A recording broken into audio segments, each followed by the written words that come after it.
Welcome to Kankakee Podcast, where we talk about the people and places of Kankakee County. I'm Jake LaMore. It's been a while since we've had a friend of the media on the podcast. In fact, I can't really think of a time that it's just been a number of years, I feel like, at this point. And this is someone that from the very beginning of the podcast was very supportive of it. And so I'm pleased to welcome Josh Carman to the podcast. Hi, Josh. Hey, Jake. How you doing? Good. How about you, man? I'm doing great. Thanks for having me on the show. Of course. You've had me on your show twice now. Yeah. So thank you for that. So it's about time that we made this happen. Definitely. So I got to start off with this because I think this is so important. I've told this to you, and I know if other people haven't said anything, so for people that have no idea what it's like working in radio or in media or whatever, it can be a very competitive landscape, Mm-hmm. I feel like. And so when I was launching Kankakee Podcast, I was still working at Milner Media, and you work at Star Radio, two different media companies. They're competitors. Yeah. It's never a thing where, radio personalities don't go on each other's shows from other companies, right? Right. But when I was launching Kankakee Podcast and I was still working at Milner Media while I was doing it, you reached out to me and you're like, hey, would you be interested in coming on the morning roundtable on WKAN? And I was like, when I got that email, I'm like, is he serious or is he joking? And, I don't know any other words to say except I feel like you had some serious balls. I don't know. I don't know any of I know that it sounds not polite, I guess, to say that, but I don't know other way to say it. Like, you had some balls to say that or to ask me, I feel like, you know what I mean? Not just, and obviously I guess I had a little bit of, accepting that invitation too, because it's just something that you don't normally do. So yeah, it happened. I went on your show. I talked about, the podcast and all of that. So I'm still very, obviously thankful and flattered for that, but dang, man, like that's a major, that's a big move. So what'd you think when you got the email? Did you think it was like a gotcha moment? I was going to just put you on the hot spot. No, I didn't think, hot seat? Yeah. Nothing like that. I don't know. I guess it was just not what I was expecting, but the big reason I want to share that story, it's not, for you to gloat or for me to gloat. I really think it's just a testament to your character. I feel like that it shows that you care about the community. Mm-hmm.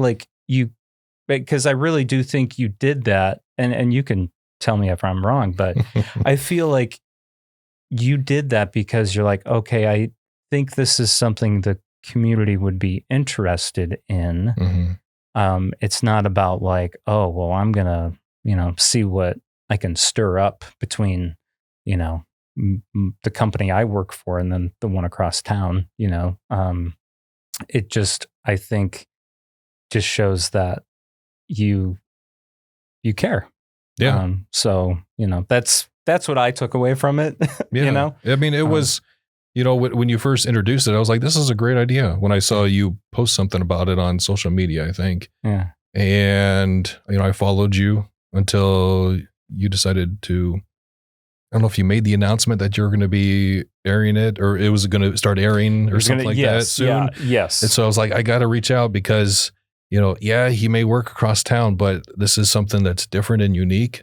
I don't think anything has been done like that before here locally. So I was like, we got to get the word out about that. Because that's the one thing I learned about in radio is it's the importance of telling stories.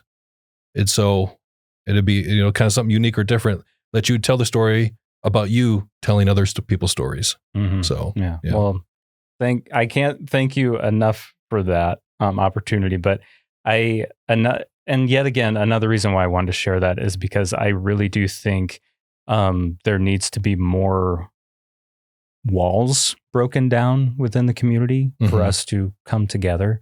And that's there's so many examples throughout the community that you could use. But I guess that's why I really liked that, getting out of the traditional, no, that's a no, that, he does that. I don't know.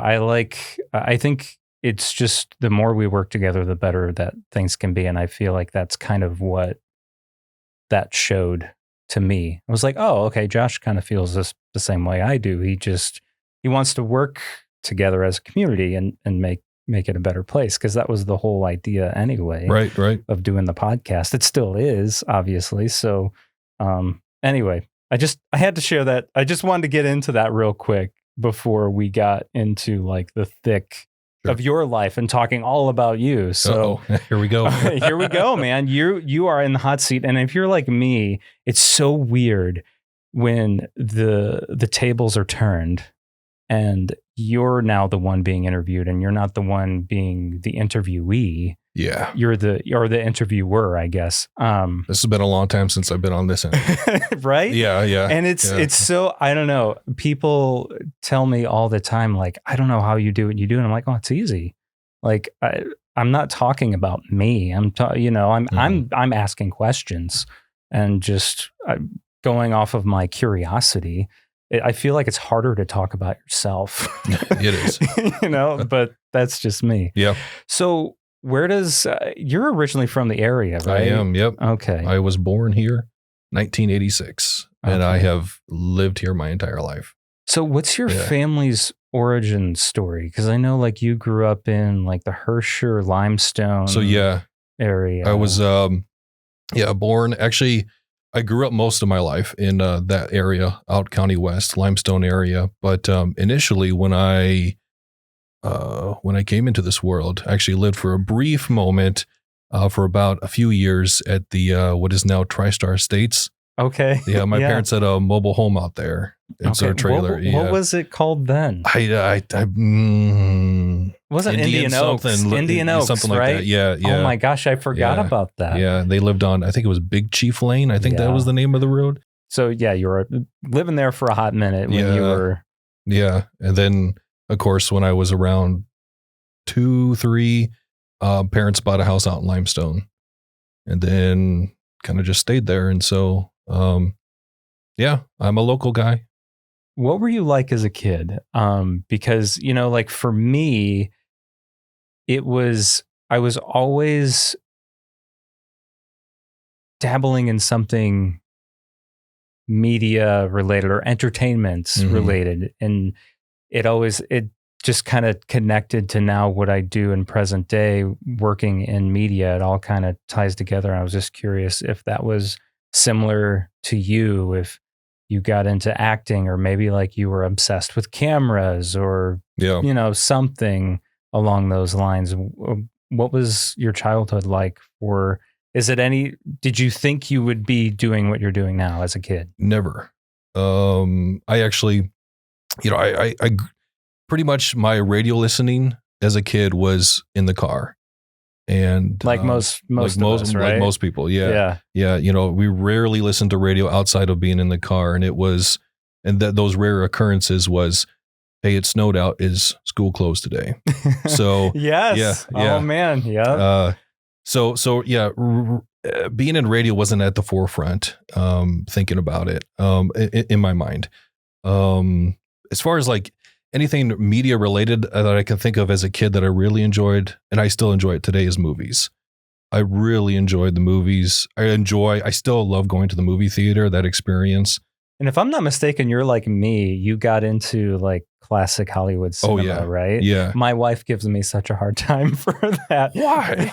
I don't know. But as a young kid, and it's so strange, I was like, between like 8 and 10 years old, like my son's age now, when I started to watch old movies and just get enthralled with that golden era. Oh, yeah. I guess, of Hollywood. So Yeah. did that strike you at a young age too? Yeah, definitely. And I, like you, I grew up watching all those classic films with my parents and with my grandparents as well. So I really enjoyed that, being able to tell a story on the big screen and to move you in certain ways. So what was that first movie you remember that kind of? Oh, so I know this is going to be, I mean, this is not like a Ben-Hur movie or anything like that. Not an Oscar winner, but Home Alone. Okay. Yeah, I remember seeing that in the theaters. It was at 1990, so I had to be 4 years old at the time. Yeah, but you remember those things. I always remember the first time I went to the movies. Yeah, and it was just, I was blown away by that, and it was more so, I think, because they had at the time Macaulay Culkin, who was of course older than me, but he was still a young kid, and I'm like, a kid can do that? It's like, that's amazing. You're like, so when you say that, did that make you want to do any acting? I wanted that. Yeah, that's what I wanted. I so much wanted to do movies. And I actually did some acting. Okay. I know I've done some local theater here, not a lot though, because I know they love to do Broadway musicals, which is fine. But you're just not big into musicals. I can't sing. Oh, okay. Don't ask me to sing right now, because I cannot. I cannot. Say, no. You sure you don't want to? No. But yeah, I did some acting in like plays at church growing up, and then got in high school and did plays in high school, and so I went to college, and I was like, I think I'm going to minor in theater. But then I quickly learned that a lot of the kids I was with were a lot better than me. And I quickly learned that maybe this shouldn't be a minor. Maybe this should be kind of like a pastime for me. And instead of actually putting it a part of trying your to pursue it as a career. Yeah. Because I really didn't see the route it would take me somewhere. Did you just not feel the bite for it? I mean, did you just not get bit enough when you probably? I mean, honestly, the theater program, because you went to Olivet, right? I mean, those kids are, well, I shouldn't say kids, young adults at that point. Right. They're the people that get into really any of their arts at Olivet. I mean, they really get into it. I mean, they're there to study it, right? So right. Why wouldn't they be getting into it? Yeah. And I think, and I think that was the kind of the weird thing that surprised some people and kind of even surprises me, is how much I enjoyed acting, but I'm actually very much an introvert. Yeah, same. I want to, don't talk to me. Stay away from me. I like to be by myself and or do things with my family. And I'm not the center of the stage. The spotlight's not on me at the party. I don't like that. And you probably, I'm guessing you have this conversation with people all the time to explain to them, because they're always like, but you're in radio. Right. Yeah. But then what I explain to them is I say, well, radio is the perfect format for an introvert. Mm-hmm. They can be social with a lot of people and be like the only person in the room. Exactly. And not have to see them. Or maybe there's one other person in the room if you have like a co-host, which you do on your show. You've got rotating co-hosts. But like it's the perfect job for an introvert, Right. Yeah.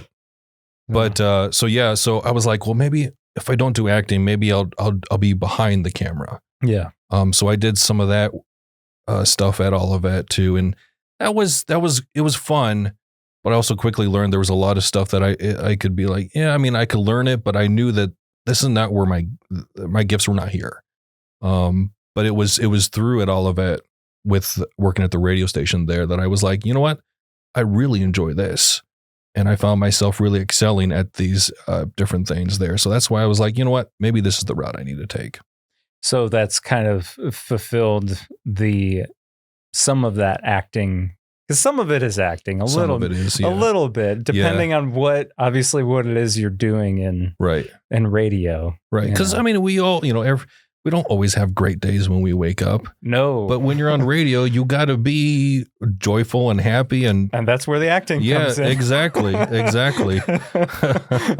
Oh, man. Yeah, I can't tell you how many days I've had of that. And probably will have, like that's Right. just as part of any job. Right? Yeah. But yeah, so there's that little bit of acting involved with radio and even TV or whatever it is. Mm-hmm.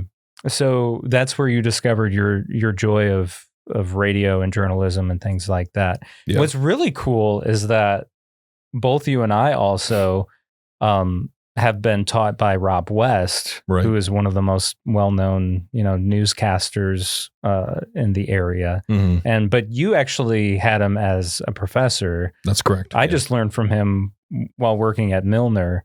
But regardless, it's still kind of cool to share that, Yeah. So when you first started at all of that and you had that minor, at first for theater, what was the major? Was the major communications or journalism? Yeah, or it was media or mass media communications, I guess you could say.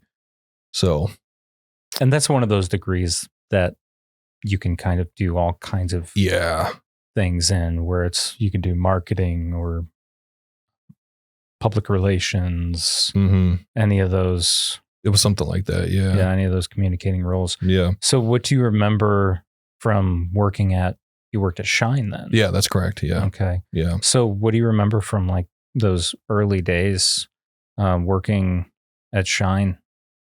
So, even before I started working there, I guess the reason why I wanted to take a radio class is when I did my visit at Olivet, my dad, unbeknownst to me, signed me up for a tour of the radio station. So we get there that day and he's like, hey, I got this tour lined up. And I'm like, okay, that sounds pretty cool. And it was a Monday, because, we had the day off in high school, but they don't were at Olivet that day or whatever. So we get there, and I guess Mondays were their meetings. So we get there and they give me a tour and they're like, hey, why don't you come on in and sit in on one of our staff meetings? I'm like, oh, okay. So they did that and they like introduced who I was, and it made me feel like I was already working for them. Wow. Yeah. Which Man. was cool. But the cool thing about Shine.fm at that time is that they were trying to be a much more bigger than just a college radio station. They were trying to compete against some of the bigger for-profit stations in Chicago, even though they were not nonprofit. Yeah, I can't remember what year it was that they started expanding, because when the radio station first started, it was very low wattage. Yeah. The coverage was very small. Yeah. Yeah. And they changed their format, because they used to be I don't know what the best term of it would be, but the more of the I guess what they would call the soccer mom friendly music. I would say contemporary Christian, right? Right. I mean, and then they changed it a little bit and added some more. It was still Christian, but it was more heavier stuff and some more like rap or hip hop. So they were trying to grow their audience, maybe grab some younger audience. And it was cool that I was seeing them do this, yet most of the employees were all students. And, the afternoon drive host and the co-host of the morning show, they were all students at Olivet. Is it still like that or no? Do you know? I think so. Yeah. I'm not quite for sure though. Right. Because it's been such a while since I've been there. But most of the people that I knew through that program either are, no longer with us or they've moved on at other places. So yes. Yeah. Yeah. I know, there was someone in the last few years that passed away over there. That was like, I don't know if he was a program director or what. Yeah. He was, Carl Fletcher. I think that's who I'm talking about. Yeah. And, that was, I think he was, I don't want to be mistaken on this. He may have been program or ops manager or something over there at the time. Yeah. But he was a professor. and he was one of my professors as well as Rob. So Okay. yeah. Yeah. And what do you remember from Carl, learning from Carl? You know, Carl really, he kind of, he was able to take kind of what you learned, because we had to have radio books. I mean, there are actual textbooks on radio, Yeah. surprisingly enough, but he was able to take that and apply it to real world stuff. I guess what I really liked about Carl was that he was the one. I mean, Rob talked about it too, I should say, but both of them was that even though you may be in the studio by yourself and you feel like you're not talking to someone, you got to think that you're at least talking to at least one other individual, and you could make or break their day. Yeah. Yeah. Yeah. Yeah. So think about that, about what you say. Yeah. That's one of the best lessons that you can ever learn especially when you're starting off, you know, and that also applies to podcasting too. When I've gotten people to come up to me and they're saying, "Hey, I'm starting a podcast," or they've already started it and like, "Hey, here's the first episode. Can you listen to it?" And they're, you know, maybe I always say this, someone will say, "Hey everyone, thanks for, you know, tuning into this episode of the podcast." I'm like, no, it's not everyone. It's just, "Hey, thanks for being here." Right. Or, you know, something like that. Try to make it singular. Yeah. Because usually it's one person that's listening. It's not, you know, if you say everyone, they're not going to feel as special. I don't know. That's, to me, because that's how it makes me feel. Right. When I just hear someone say, "Welcome everyone," and I'm just like, oh, well, whatever. I guess I'm just another piece of the puzzle to you, and nothing more than that. I don't know if Rob still teaches the same class or not there, but I know it's like, I think if I remember correctly, it's got a lot to do with writing. Okay. Doesn't it? Or I don't know what it was for you at that time. Because that was the 2000, mid 2000s? Yeah, it was 2000, right? 2005. Yeah. Is when I started. Yeah. Yeah. But I do know, I think the classes have changed because I've actually taught a class over there. Oh, okay. Yeah. Yeah. Oh, wow. How cool. I know. It's kind of weird how kind of circle back, you know. No, it's, we had kind of an intro to radio class with Rob. And then there was also a writing class. And then there was also, I think there was two writing classes. Okay. One kind of really delved more into writing for commercials or writing prep. And the other one was more into news writing, excuse me. Yeah. So, and then the other class I had to take had to be, I think it was programming.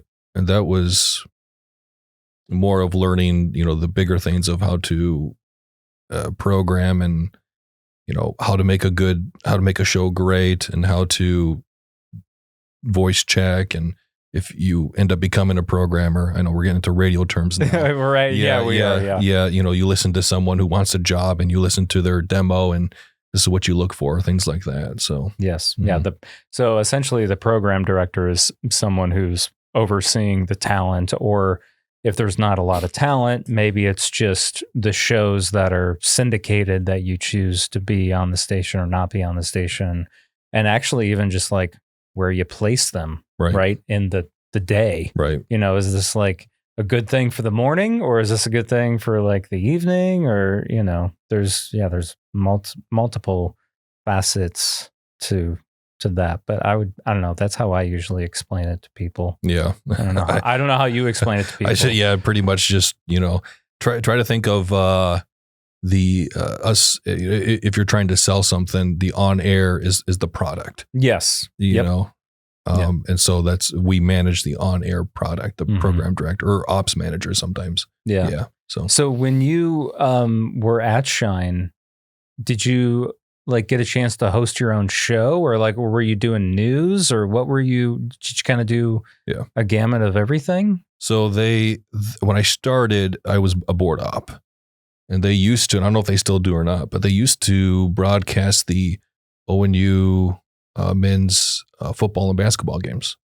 And so that was my first job, is the board op. And so, and for someone that doesn't know, board op is simply someone that's literally just, you see those big soundboards, and if you ever seen a picture of a radio studio, and you're the one pushing the buttons. Yeah.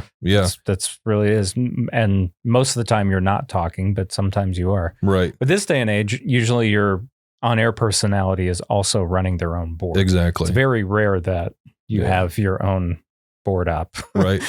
Yeah. Unless you're way up there in the food chain. But so yeah. Not to interrupt. No. Just wanted to explain for those that may not understand the term. Yeah. That's all. We can't geek out too much. We can't geek out too much. I know sometimes I get into this and I'm just like, I have to remember some people might not. I mean, I feel like it's a pretty simple term, board op, but some people don't, Yeah. So anyway, so you started board opping for those games. Yeah. And as much as I was doing it, and I was like, I really want to be on the radio. I want to be on air. Yeah. It's like, you got to be on the mic, right? Like, when are they going to let me do this?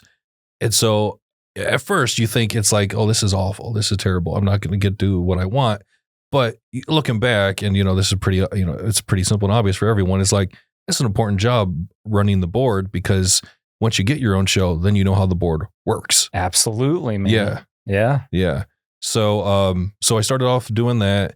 Eventually, I continued doing that, but a little bit less than usual. And then they allowed me to, I don't know what the official term would be, is they would let me produce some of their programming, as far as they had a kind of like a weekend top 40 show that would come in every week. And my job was to go in, download all the stuff, and make sure it's all loaded into the correct places so that it would air over the weekend. So they gave me that job, and then they were like, and we need you to record the weather on for the weekend. So I'd come in Saturday morning and record the weather. Okay. So there you started to get some of that on mic experience a little bit. Yeah.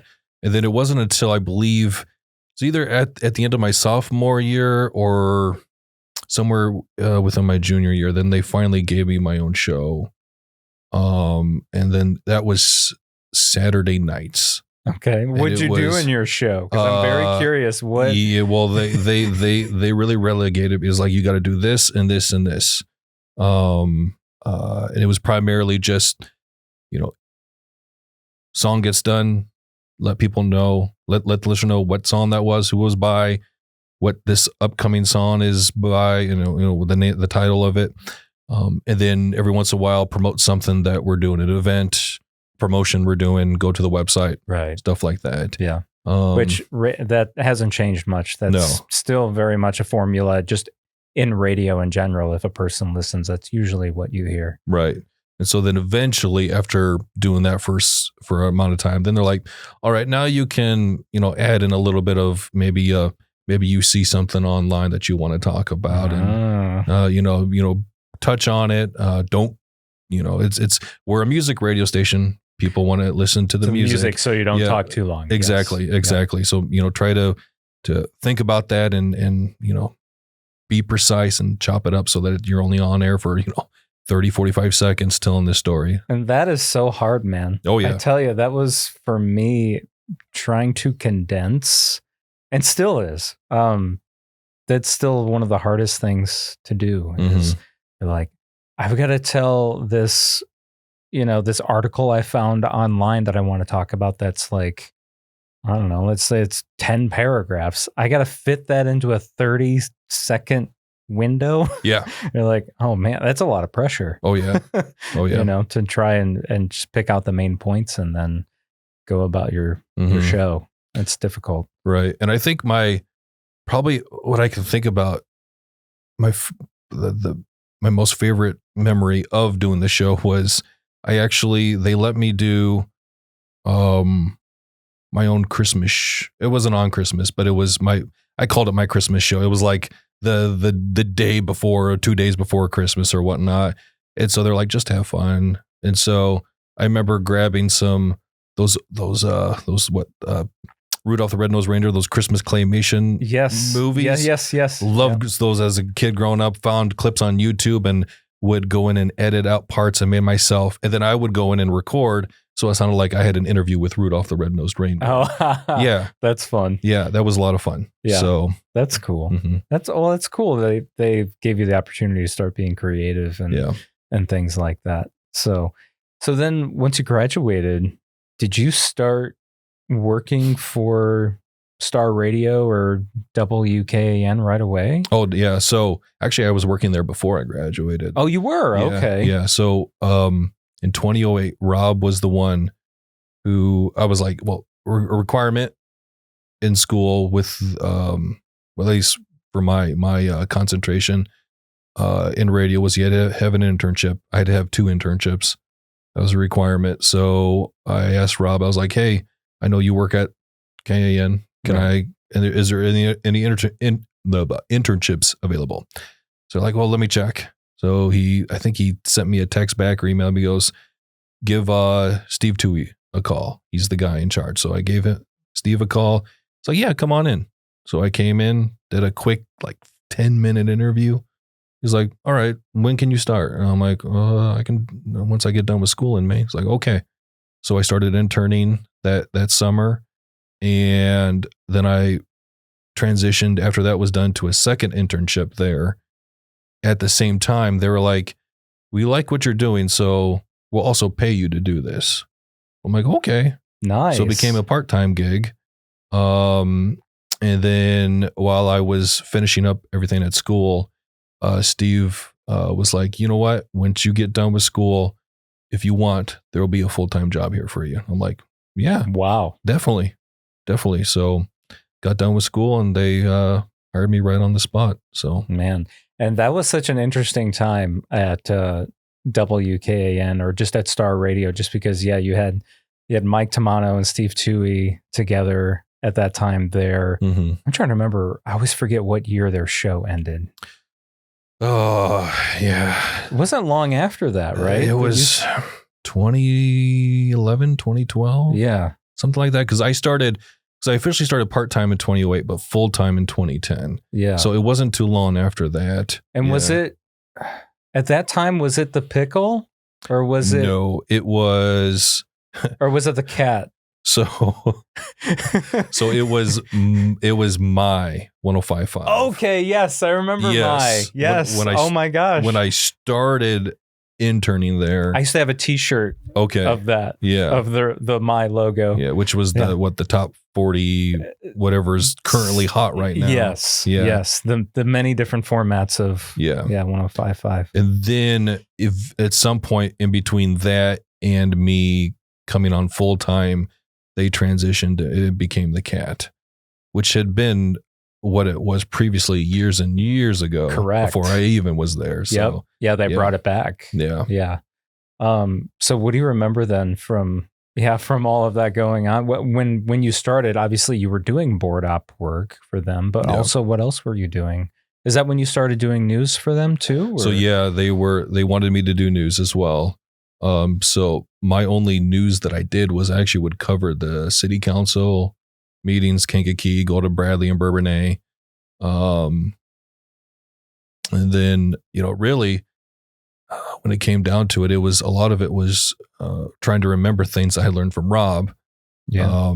And then also just, I would listen here and there to other newscasts from, listen to some news stations up in Chicago, hear how they do the news. And so trying to factor that in, I was like, okay, there are different ways I can write up this story and whatnot. So that's kind of where I began doing the news there. What was your approach to doing news? Like everyone kind of does it a little differently. And when I say that, I don't necessarily mean like, oh, I'm going to lean to the right or I'm going to lean to the left kind of thing, but more or less like the approach of putting it together.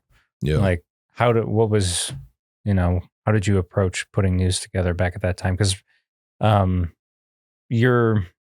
guess you're still doing a little bit of news these days, sort of. A little bit, but back at that time, that was one of your main things. Yeah. I I don't know if I should say this or not, because this may might upset some people. But I remember learning in one of my radio classes, and this is not to be mean to anybody, but they were like, when you write a news story, you need to write to up to a 5th grade level. No, that sounds pretty accurate to what I've heard. It's so. I don't know if that's changed, if that's gone down or gone up since but I mean, it probably, I don't know, but I've definitely heard that. I think that's an old standard, if you will. Yeah. Right. So that was kind of my approach, is like, all right, I got to think about this while I'm writing it. And I also, I look back now and I'm like, I guess maybe I was even doing it before it became even crazier, but I really was not a fan of taking stuff from social media and making it, according to this Facebook post. Now, if it was something like, say, I don't know, the sheriff's office official Facebook page, post something, you can do that. Yeah. But if like someone comments on something, that's a little different. Yeah, a little bit different nowadays. It comes from an official page of some kind, then it's usually safe to reference it. But if it's just, hey, my buddy George, he said, Frank shot his neighbor, you can't do that. No. And I always tried to my very best, I would say, is to make sure that whatever I'm getting is the official word. That, cause I did not want to be wrong. My whole motto was I would rather have the correct information than being first with something and then being completely wrong with stuff. Yeah. So that was something that Ken Zier was always good about. That he was a stickler about, as he should have been. I remember, oh gosh, I think do you remember when there was people thought there was an active shooter at Target? You remember that? Yes, I remember that. And I don't remember what year that was, but it was sometime in the last, 10 years? Something like that, say. Yeah. It wasn't exactly 10, but probably past 8 years. And I remember working at Milner at that time when that was going on, and Ken was, he was still the news director and everything. And I wasn't working in the news department, but I was, I was live on the air hosting shows and stuff. And I remember I posted something on, I don't know if I might have said it on the air too, but I definitely posted something on our radio station, like Facebook pages, saying, hey, this is going on right now, beware or whatever. Yeah. And I remember Ken reaching out to me and just kind of like reaming me out because of what you just said, because it turned out, if you remember, it was not an active shooter situation. Right. Yeah. I think if I remember correctly, someone said they had a gun, but they didn't actually have one or something. Regardless, it was not an active shooter situation. Yeah.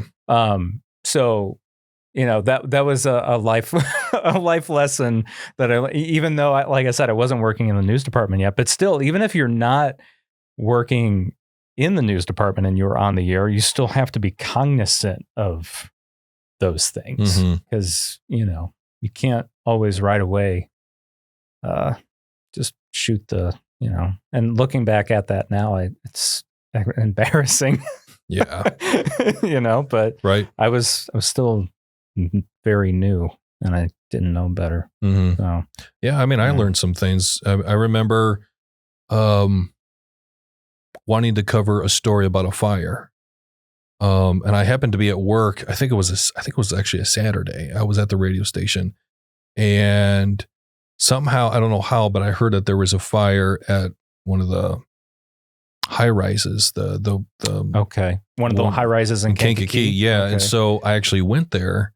I was like, all right, I'm going to get the word from the fire chief. Well, try to find the person in charge when there's something going on is really difficult. Really difficult. And so I made the mistake of going inside the building and trying to get comments from someone, and my gosh, the manager wasn't too happy, and I can see why. I was like, I mean, I did not I really didn't know what to do and where to go for that. So I learned. I was like, yeah, that's the wrong thing to do. Yeah. So, but you're running on adrenaline at that point. Yeah. You're like, oh man, like here's a story. Right. Right. Want to get this information and get it. Get it directly from the source, and maybe you're the first one to report it, or maybe you're the only one that actually like has audio from, because that's another, I mean, obviously there's many things I learned from Rob and from Ken, but one of the big things with Rob is he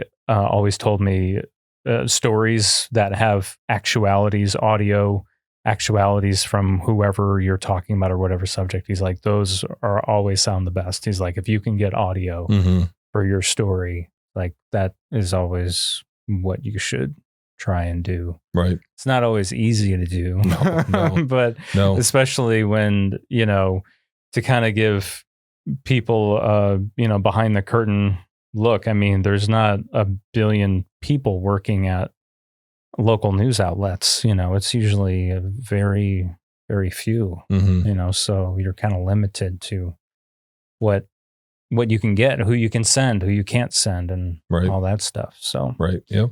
I'm sorry. We kind of got off everywhere. I don't even remember how we got started on that. But, I think you were asking about doing a board op, we were talking about news. And like you were doing news at, you were probably doing news for more than just WKAN. Yeah, I think I was, because I became the porters for your city council. So I would take kind of all the big highlights of the village board meeting, and I would condense it down to like a quick 1 minute report.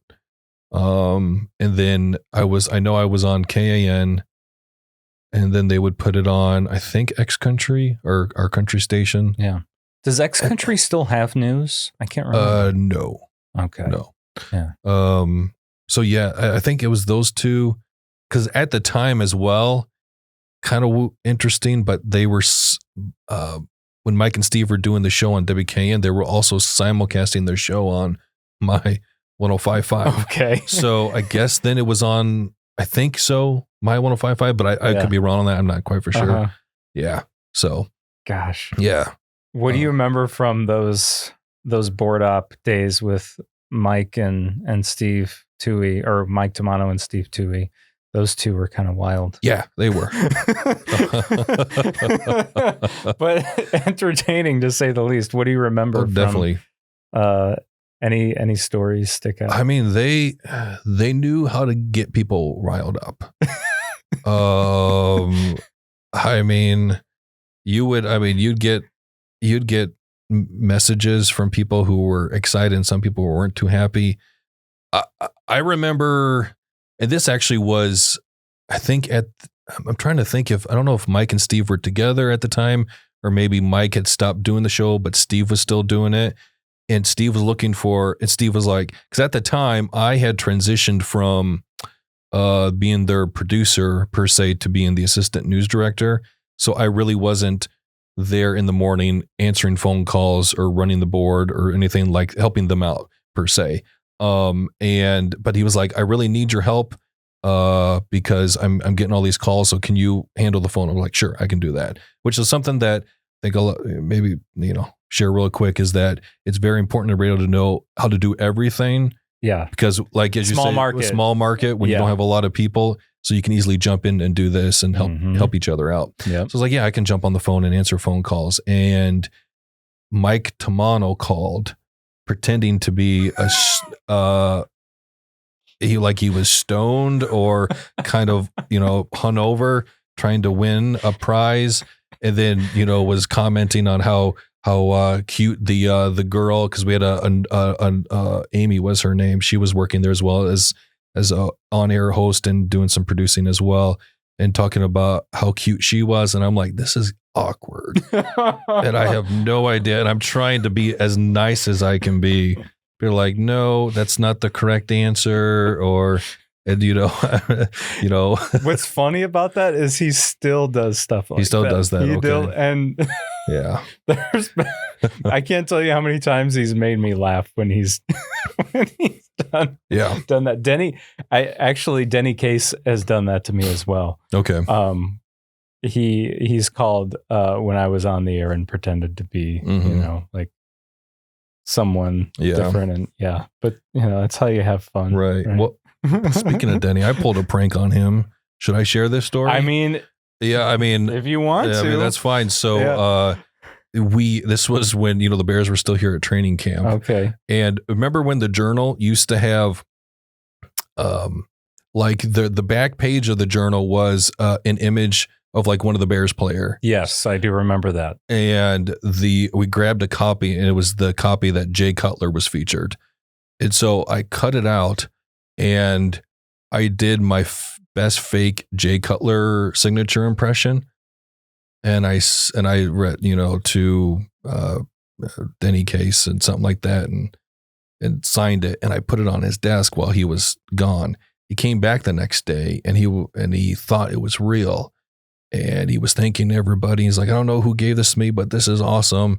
And I'm like, holy cow. I didn't think it would really go this far. Like I thought maybe it would be like a couple minutes, but he thought it was real. So I was like, I had to later that day, I was like, hey, Denny, can I talk to you real quick? He'll share. He was like, I hate to be the bearer of bad news, but that's not real. I did that. Oh, man. Oh, he was cool with it though. Yeah. Yeah. But yeah. I don't know what got into me, because I'm usually not like that. So yeah. Well, you get a bunch of people together in tight spaces, and you have fun sometimes. You do things to each other sometimes. Yeah. Oh my gosh, man.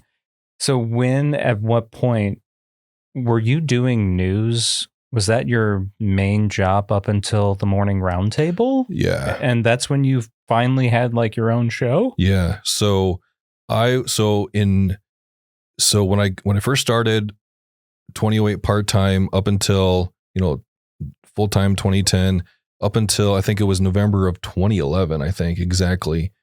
I was doing the job of primarily being the producer for Mike and Steve's show, right, but then doing news here and there, and writing commercials, producing commercials. Then I don't know what exactly it was. I think it was primarily some story where I actually went, I don't know, went after is the correct term, but I actually took initiative to call people to get details about something. And Mike took notice of that. So he then transitioned me to be the assistant news director in 2011. So I stayed there until 2013. Then they promoted me to news director. Okay. And that's what I primarily did up until 2018 when I started my show. So, yeah. And I remember, I think the very first time that I remember meeting you was Ken Zier sent me out to cover like a press conference at the courthouse. Yeah. And to this day, I don't remember what the press conference was for. I think it had something to do with the some union. Something. I believe so. And I want to say something with the... Was it the circuit? The circuit, it was like circuit clerk or, I think it was the circuit clerk's office, because I think Sandy Cianci was there. Yeah, I think. Anyway, yeah. But I think that's the first time and the first memory I have of meeting you, because you were there, mm-hmm, and someone from the Journal was there. I don't remember if it was Jeff Bonte or who it was, but someone from the Journal was there.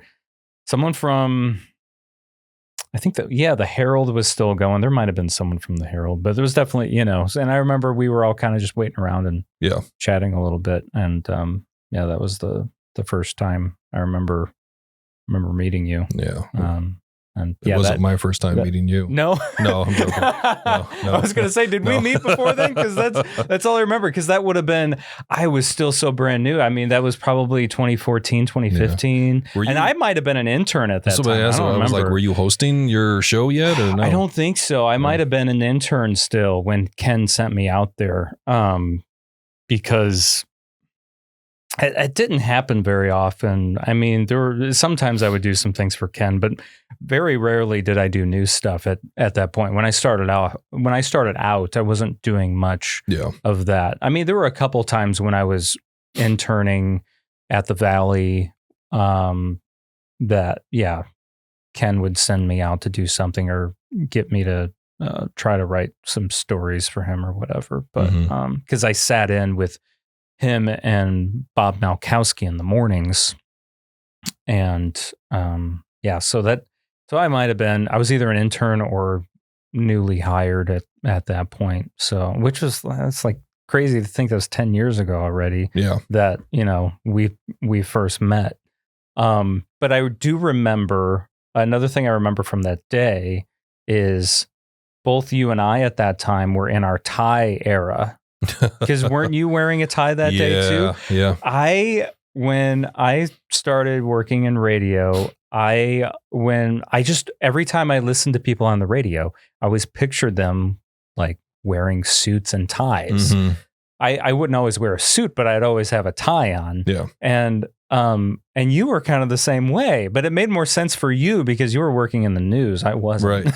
Which is, I found that it was, and I don't know if it's still a thing, but it was like whenever you came to the studio, if you got a chance to take a tour or visit, the people who were the most, dressed up the most were either the general manager and the news crew. Right. Like the news director or whatever. Mm-hmm. Yeah. Yep. Yeah. Everyone else, the on-air DJs, were wearing jeans and, right. Yep. Yeah. Polos. Yep. That was like the dressiest they got was a polo, Yeah. Oh, yeah. Yeah. Absolutely. Definitely. That was, if they were wearing a polo, you're like, oh, yeah. Got a big guest today. Yeah. But the reason why, I don't know about you, but the reason why I dressed up was because I felt like, I'm going to all these events. Even though I'm covering the news, I'm also a representative of the station. Yeah. So I should look nice. Yeah. I mean, for me, it was more of just like, I just had this vision in my head. Plus I liked dressing up. I mean, I still do, but once I became a father, it just kind of all it started to slide. Then the tie started to go away, and I definitely don't do that every day anymore. But I did religiously for probably the first. Well, I had my son in 2017, so it wasn't long after that it started to slide. And sometimes too, you would also kind of want to dress, in my opinion, depending on what you do at the radio station or what radio station you're on. Yeah. I mean, if I'm on a country station, I'm wearing a 3-piece suit every day. That looks kind of weird. It's like it makes more sense if you're a country to wear blue jeans every day. Yes. Oh yeah. Absolutely. I mean, you don't have to look like a cowboy and have a cowboy hat. Well, and that's the funny thing, because when I was in that era, because my first show that I ever hosted was on River Country. Okay. So I was on a country station wearing a tie every day. Yeah. And it was kind of funny now that you think about it, when what you just said, I'm playing, Jason Aldean for people and, Luke Bryan and all these others. And here I am in, a shirt and a tie, So yeah, it was just kind of funny, but I don't know, for some reason, seeing you with a tie made me feel better. I was like, oh, okay, so I'm not the only one. Okay. I guess, long story short, that's why, was getting to that. But, 2018 rolls around, because that's when the morning roundtable started on WKAN, and you've been doing that ever since. Yeah. So prior to that, Bill Yonka, Allison Beasley. Yes. The hosts of what was called the WKAN Morning Show. Yep. They've been doing it for many, many years. And then there was some changes that happened, and they were allowed the opportunity to go host the show on our country station, X Country. And so they took that, and so they're like, well, we got to find someone to do WKAN. And prior to that, even though I was doing primarily news, occasionally when Bill or Allison would take the day off, I would jump on and host, and I'd get Ron Jackson or someone else to come in and co-host with me. Didn't happen a lot, but every once in a while. So my boss came to me and was like, I think you'd be a good fit. I talked to Bill and Allison. They think you'd be a good fit. Is this something you'd be interested in doing? Like, let me think about it. So I thought about it and I was like, yeah, I think so. Were you kind of ready at that point to kind of transition, out of? I don't know. I guess maybe in hindsight now, I would say probably yes. Yeah. It definitely was hard for me to get away from news because you were really enthralled in news, right? Yeah, you really liked the news. That's all I did and really enjoyed it. And stepping away from it, it was kind of hard because I was like, it's something I really enjoy. But then I looked back and I was like, well, it's a different aspect of news. It is like, I was going to say the morning roundtable, you are doing it. It's obviously a talk show, right? But a lot of it is local stories, local officials, government officials, or, what have you, when you're talking about local stories, local events. So it's still very much, it's just more of a conversational way of delivering it. Right. And I remember because my boss actually did tell me, he's like, when you transition, you can still do the news if you want. But he was like, but just remember, if you're doing a morning show and you're doing the news, if you have an opinion on something that's in the news, and so I was like, that's a good point. Because if I'm going to be doing this and there's some news, something locally happening, and I want to give my opinion, is it going to look bad upon me if I'm also reporting it? I'm supposed to be unbiased. Yes. So I was like, it's probably a good idea to step away from that. Mm-hmm. So, yeah, that's hard. Yeah. I've found that hard to have that balance and trying not to give those opinions out. People will ask me my opinion sometimes on mic, and I'm like, I'll tell you off mic. I'll tell you my opinion. But I was like, I don't know if I really want to say exactly what I'm thinking about. And of course, it just all depends, but on what the topic is. But yeah, that's hard to do, and that's a lot of work too. I mean, to also do the news and then host a morning show on top of that. Yeah, that's a lot of work. I don't want to be going to those city council meetings when they get done at 9 p.m. Right. Yeah. Go back to the station, write some stories. Got to write stories because you got to have it, because that's the whole point of radio, is you're supposed to have it out the next day. Right. Historically, that's how it works. I've always said to people when I've brought up your show and, maybe they've never heard about it or they just never thought about it. I've always just kind of said, it is kind of a way. It is similar kind of to Kankakee Podcast in the vein where you're getting some of that information, but sometimes you could get it a little quicker depending on, when it's happening. But I think it's a great resource that a lot of people don't know about and they should be listening to, just because you're constantly having a mayor on or someone from the area that's got something worthwhile to talk about, so it's a great way for people to stay plugged in. Well, thanks. I appreciate that. And I completely agree. I mean, that's why I do my best. I try to do my best. I know sometimes I fail at that, but I try. I would love if I could to have at least one some guest, that's besides my co-host, to come on the show at least once a day, to have some type of interview, talk about whether it is something that happened at city council, whether it's a law that got passed in Illinois, or whether it's the pancake breakfast. Right. Yes. It's all important. Yeah. Yeah. No, it absolutely is. What's been your favorite part of hosting a show that you didn't think you would enjoy, being so news driven, and then all of a sudden you're hosting your own show? That's a very good question. My favorite part, I guess it would have to be that when I get the opportunities to interview people, talk with people, and get them to share their stories, because of the format, the news talk, and I'm able to talk more, I can do that more than just a news story. you try to do an interview with the mayor on something in a news story, it's got to be, can't be, right. It may be 30 seconds to 60 seconds long, maybe. Pretty short, and that's it. Whereas I'm able to, I can talk to the mayor for a good, 2 segments, 10 minutes each. So there's 20 minutes, Yeah, that's a lot more. Yeah, we can kind dive of into a lot more details and issues. Exactly. So that's why I think I like it a lot more. Yeah. Yeah.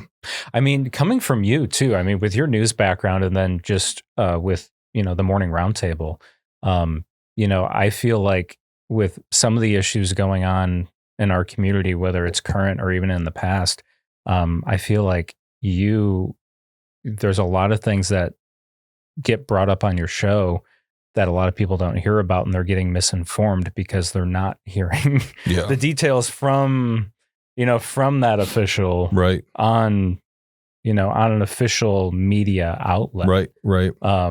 So to you, like, what are some of like the misinformation of current topics lately that you think people should be brushing up on? So you want me to get into some specifics? Some specifics, okay. Yeah. Like, and it's not necessarily like giving your opinion, but like, I don't know. I don't know if it's anything specific per se. I think in general, I don't know if we should bring up the F word, Facebook, Oh man, I thought you were about to drop the real F-bomb, man. I got excited for a minute. It's like Josh Carman's going to drop the F-bomb.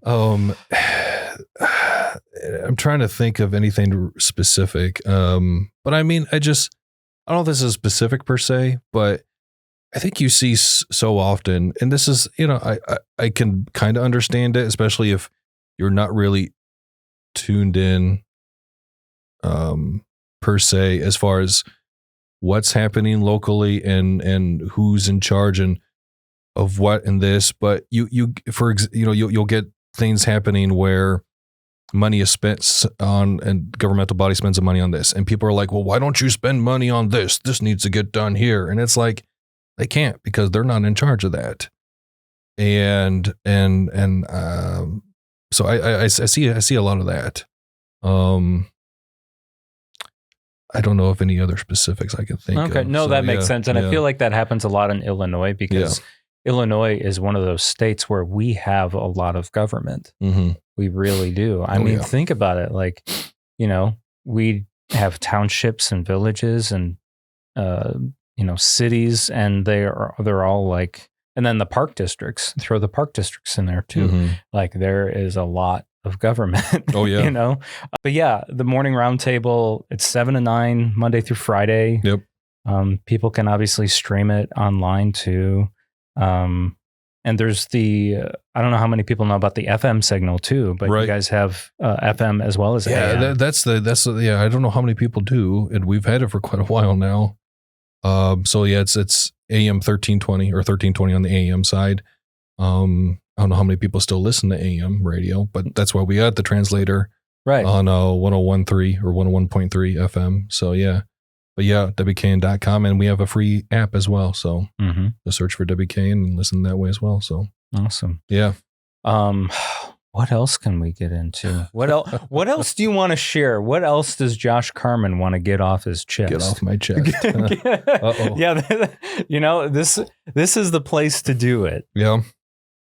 I was wondering if you were going to ask me this question. Yeah. I was trying to think this morning, I was like, if Jake asked me if I can say anything, what am I going to say? I mean, seriously, because I feel like as a person that is connected with all kinds of different leaders in the community and all the things. Well, I appreciate that. I don't think I am, but I appreciate that. With the people you have on your show, yeah.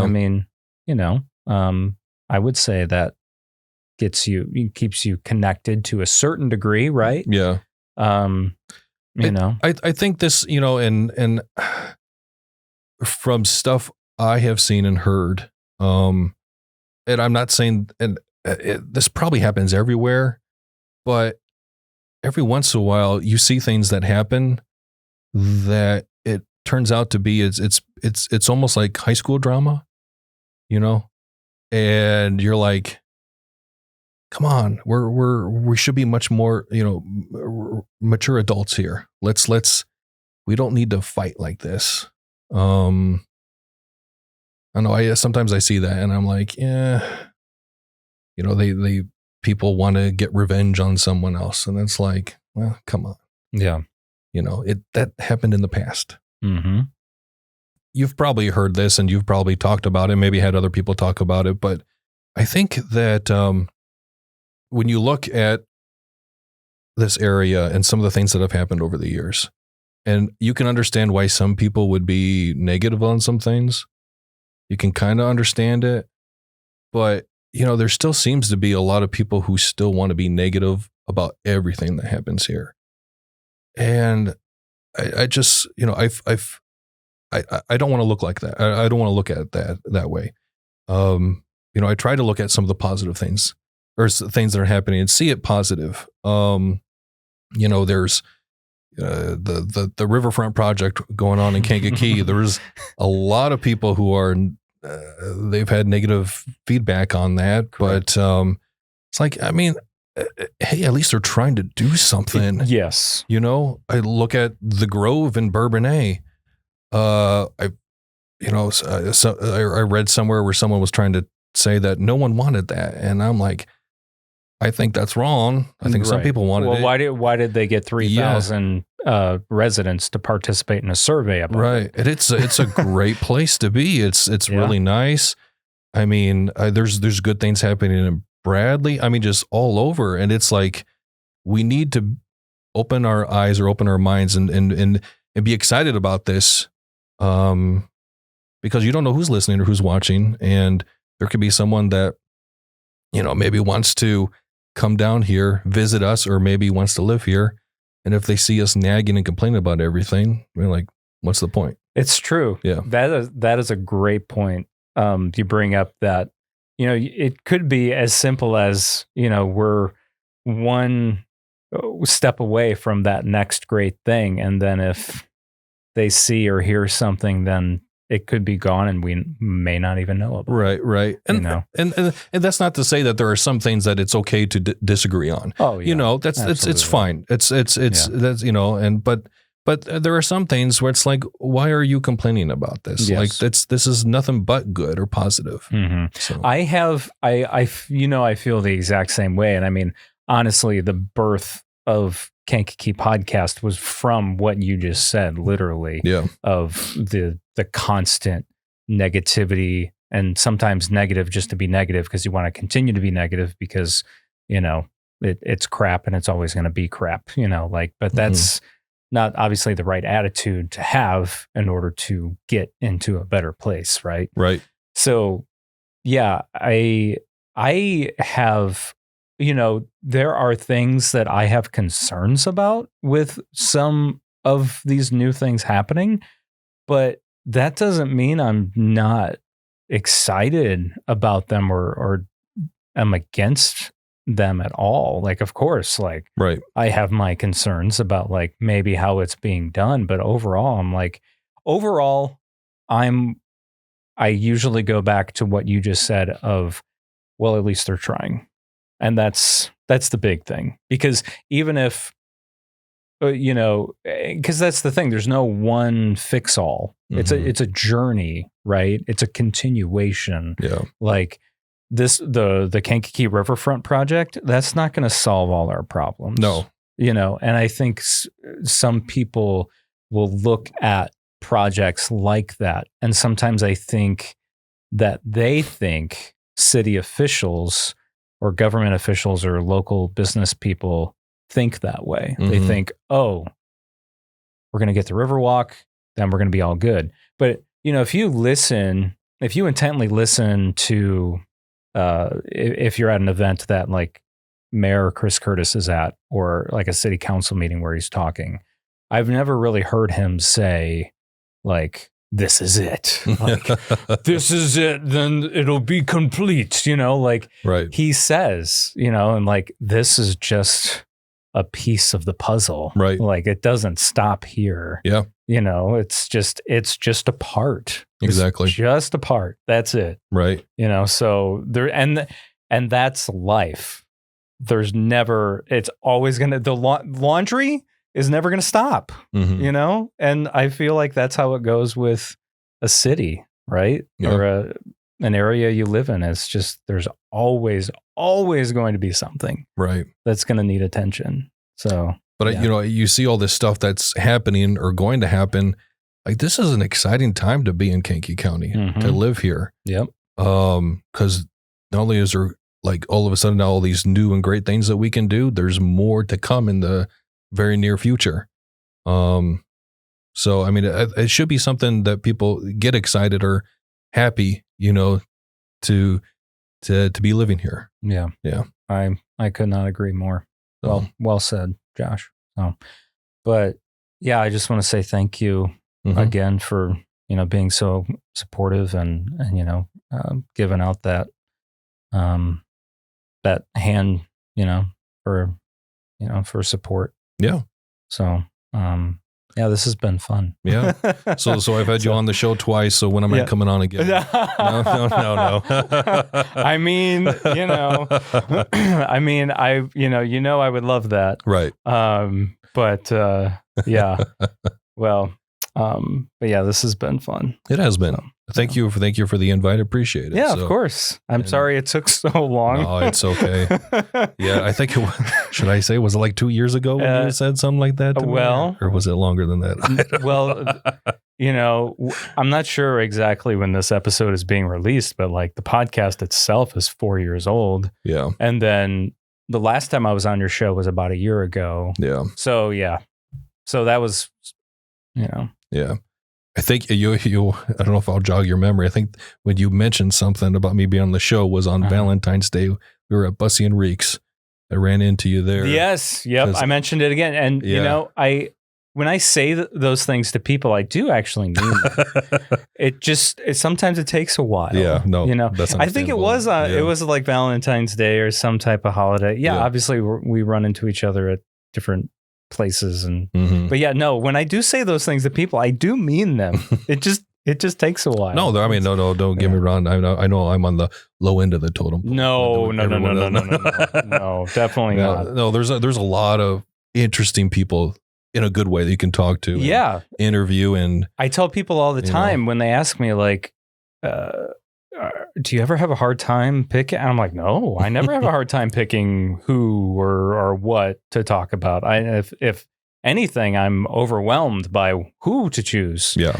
So that's really where it comes from. I mean, I think I've told you this before, but I really love your history episodes.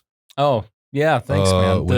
The Kankakee County Museum, man. Jack Clacy and Jory Walters, they're just, they're pillars. Right. In in Kankakee County history. Right. Yeah. Those are some of our best episodes or most listened to episodes, I would say, is the history ones. So, yeah. Cause you're a history buff. I love history. Yeah. Which is, as much as I love, like I talked about earlier, movies, I think I probably love history a little bit more. So yeah, same. I don't know why I did not become a history teacher, but you should have. You should have. So yeah, but yeah, you're those local history is great. I do it because it felt like there was.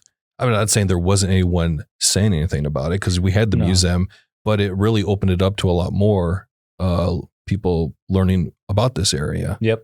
So yeah, I'm just kind of cementing it, if you will, so to speak. And of course, well, I mean, Jack has done a lot of that work himself with all the articles he's written and the books he's written over the years too. Sure. Because he wrote the first history book he wrote was back in the 60s or 70s, I think, and he's had others released since then. So. And even though he doesn't write the articles for the journal anymore, he's, writing on the museum's blog. So, that continues. And to me, that's so important because you can go back a lot of times to, his articles and be able to reference things that happened or took place. Or maybe you couldn't remember the name of the factory that you're grandmother worked at or whatever, and you can be like, well, there was that one article that that Jack wrote, and then you can go back and say, oh, okay. Yeah. That was the name of it. Right. Well, thanks again, Josh. Thanks again, Jake. Appreciate it. That concludes this episode of Kankakee Podcast. I'm Jake LaMore. Thank you so much for listening. Please tap that subscribe button if you haven't already. You can follow us on Facebook, Instagram, and LinkedIn at Kankakee Podcast. Shout out to Jeff and Rosa Carroll for supporting the show each month through Patreon. If you want your name announced on a future episode, you can sign up at patreon.com/Kankakee Podcast. Special thanks to this month's title sponsor, KCC's Office of Continuing Education and Business Partnerships. You can learn more at kcc.edu/continuing ed. Other sponsors that proudly support the podcast include Frank's Appliance Center and Sleep Source, Chicago Dough Company, Noble Dairy Queen Stores, Pigosh Engineering, King Music, Little Me Studio, Edward Jones Financial Advisor Adam Elroy, Taco John's, D. Westfall Jewelers, Nana's Bakery, and Stafari West Avenue. Kankakee Podcast is produced by Pathfinder, a full-service marketing agency in downtown Kankakee. You can learn more at yourpathfinder.io. Our theme song is by Lupe Carroll.